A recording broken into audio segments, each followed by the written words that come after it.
Good evening. Stefan was on assignment today, and we begin tonight with what might be the sign of a robust Christmas shopping season. Black Friday lured scores of shoppers into the malls today, and as CTV's Natalie Van Roy tells us, parking lots were full. Some stores had lineups just to get inside as buyers looked for deep discounts. Stokes, Aritzia. Andrea Nolan and her mother Joanne at Bayshore Mall bright and early, ready to shop Black Friday deals. Get here at 8 o'clock when the doors open, because by 1 o'clock the teenagers are here and it gets really crowded. The duo keeping their gifts under wraps for the holidays, but they did score some discounts. The best one I think so far was the Body Works, Bath and Body Works. They were really good. They had buy 3 get 4 for free. I'm pretty much done. I've got quite a bit done today, and the rest is gift cards, so we're good. Shoppers packing one of Ottawa's biggest malls for Black Friday sales as the rush to buy in person dominates. And there were heavy discounts. Old Navy showing 50 to 60% off some clothes, and at Blue Notes a similar sale with some clothes up to 70% off. Long lines in Blue Notes. I was in line just now for about probably 20-25 minutes. At Best Buy in Barrhaven, shoppers met with some big sales, including $600 off a Google TV and $300 off a gaming laptop. It's up to 50% off, and some of the deals might be 70% off, but they're all mixed, like tablets, television, laptops. How much did you save on the sale? $300-400, something like that. We did it online, and I'm just picking it up. That was convenient, easiest. Some shoppers, though, holding back on spending, even with the promise of sales. I think that I can wait until the tough times go by before I splurge on things. I don't always find it's always a deal, but I figured, let's get out the house and take a look to see what they got. And if they see something that's worth it, sure. For Nolan, she's hoping to finish all of her Christmas shopping, a cherished tradition for Black Friday. But since they've started it big in Canada about, 5 years ago, I'd say? 6 years ago? We've been doing it every year. Natalie Van Roy, CTV News.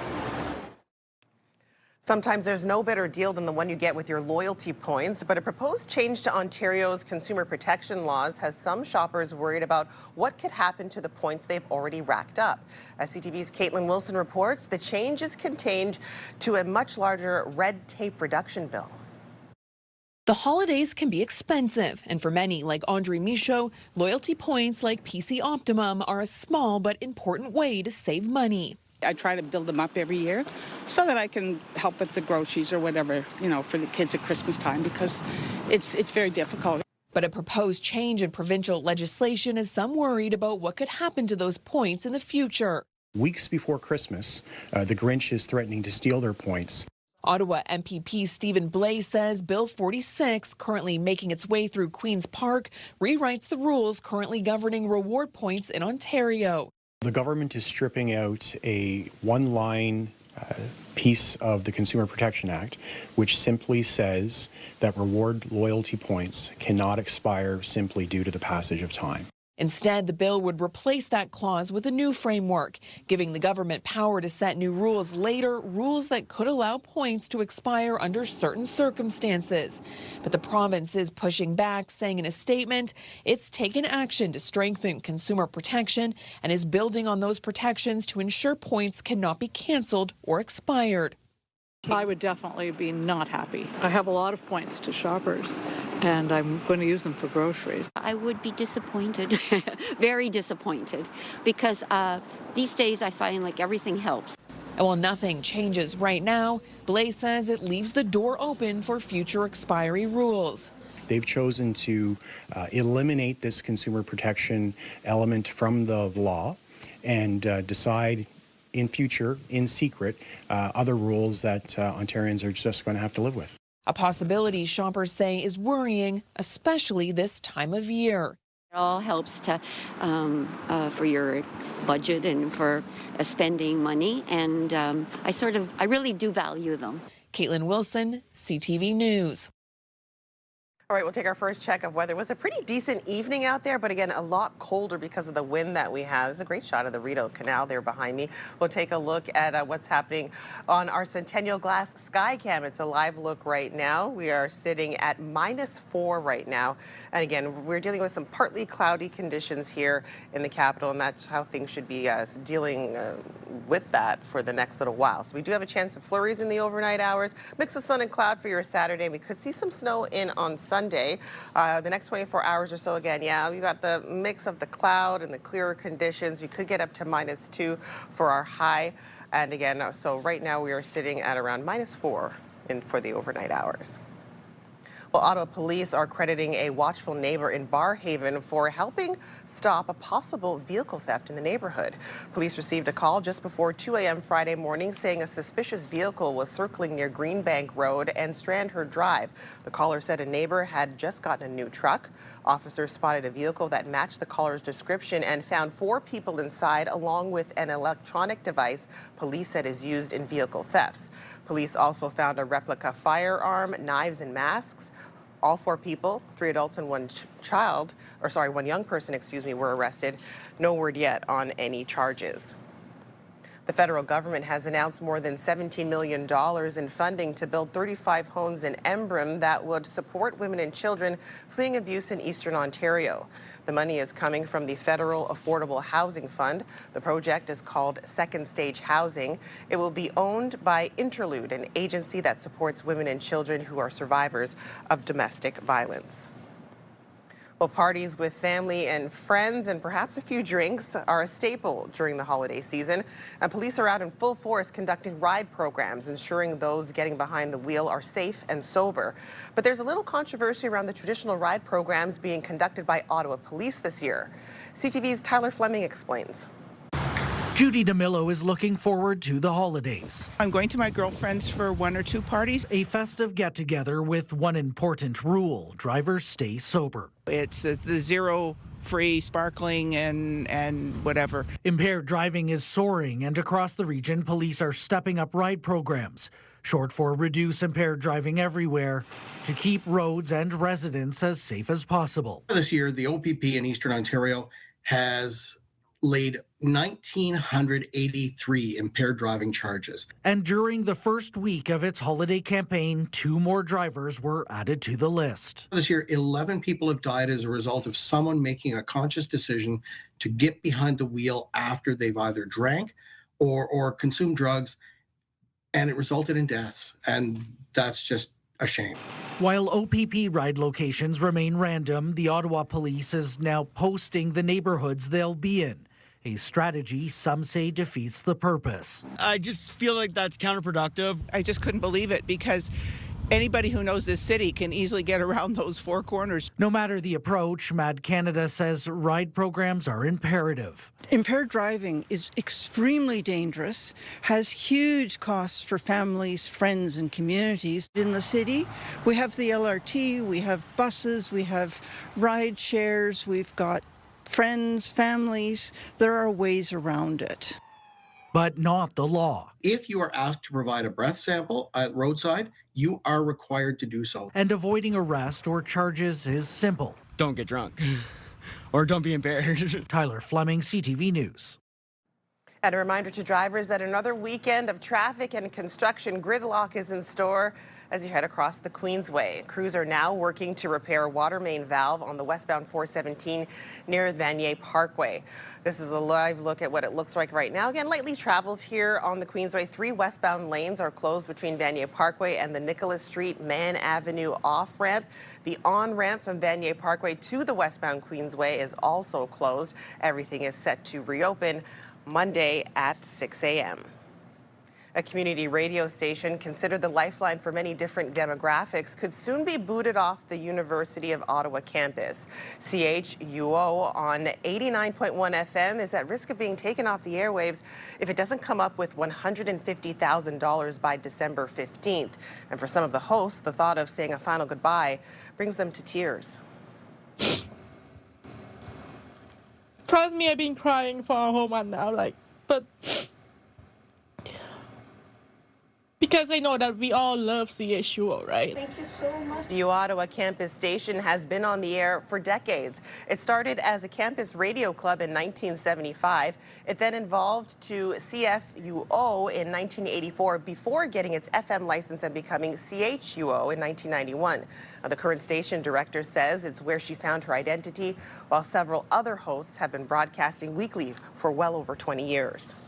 First year that I'm being a show host here, as a volunteer, as a student, it feels so good when you start to know that somebody actually like you as the way you are on the radio. A station like this isn't just a nice to have. It is essential. It is essential because there are many marginalized voices, underrepresented voices, underappreciated voices like our Indigenous communities. Many well-known names gained experience contributing to the station, perhaps the most famous being Tom Green, who started his radio show Nightfall in the early 90s. He even took time to do a radio shout-out for their 30th anniversary in May of 2021. All right, coming up, we'll have a recap of today's Sens and 67s game. Plus this, a group of students head to the rink putting their best skate forward as they build new skills and friendships on and off the ice.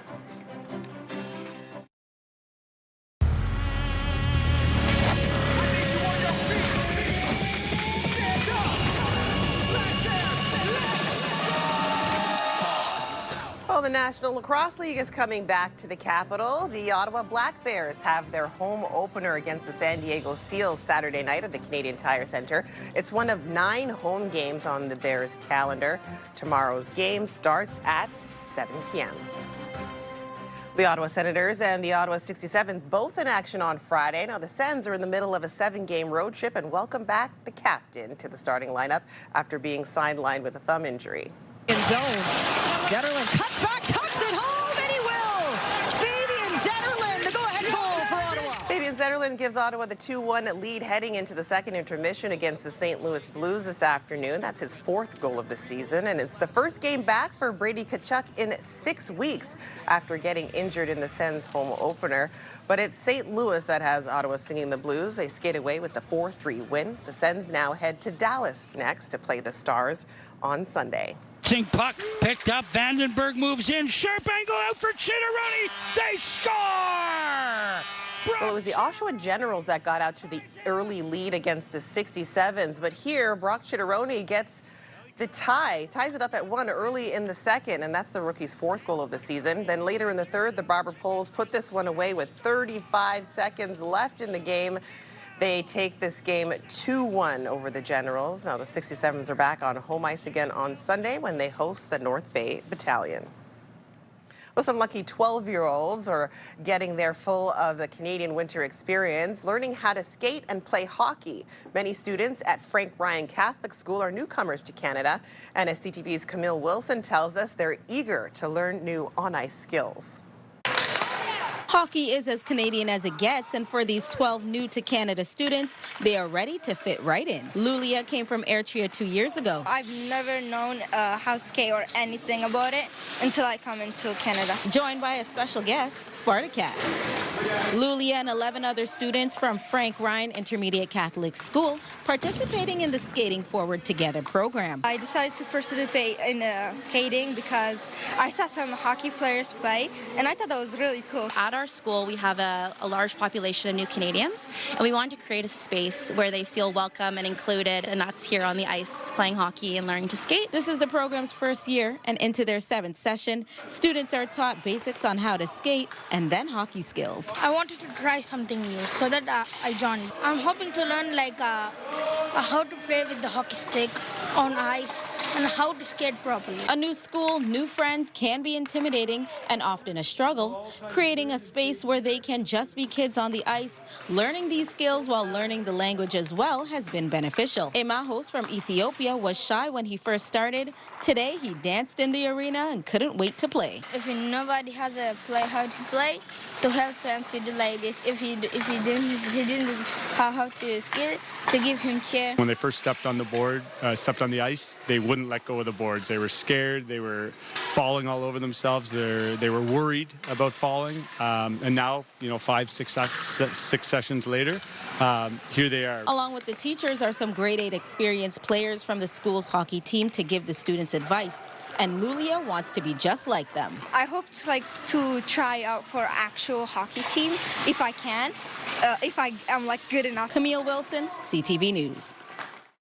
Oh, what a great story there. And we got another look at the Byward Market tree. That tree there behind me, 48 feet. Apparently it's the biggest one in the capital for this holiday season. We'll take a look at what's happening through our satellite radar. Again, we do have some cloud cover rolling in. It'll be sticking us for pretty much the better part of the weekend. We do have some flurries in the forecast as well.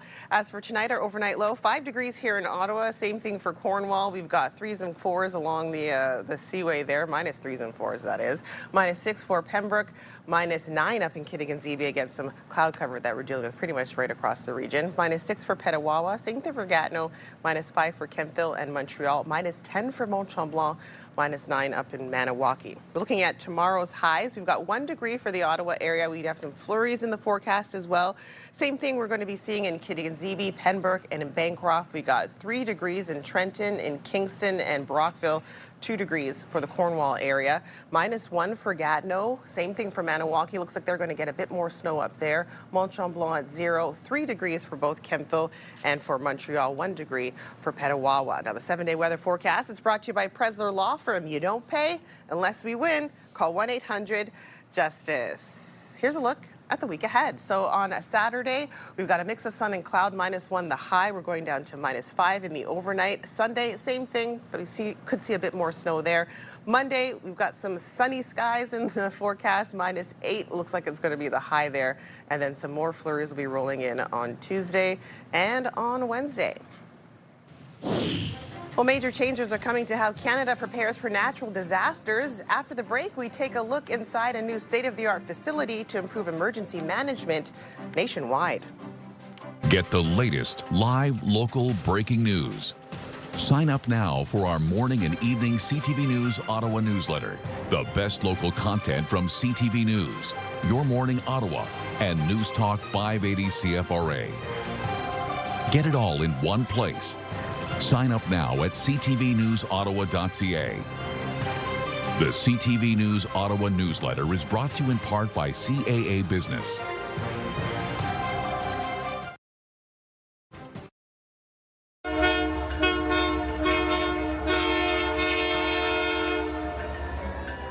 The CPKC holiday train made its way through several communities in the region, including Finch and Merrickville this afternoon. It continued on to Smiths Falls, Perth, and Belleville this evening. The train makes its way through Canada and the U.S., raising money, food, and awareness to support local food banks. The federal government is rolling out major changes to how Canada prepares for natural disasters. From updated equipment to a new federal operations center, officials say the upgrades will strengthen emergency management as extreme weather becomes more frequent.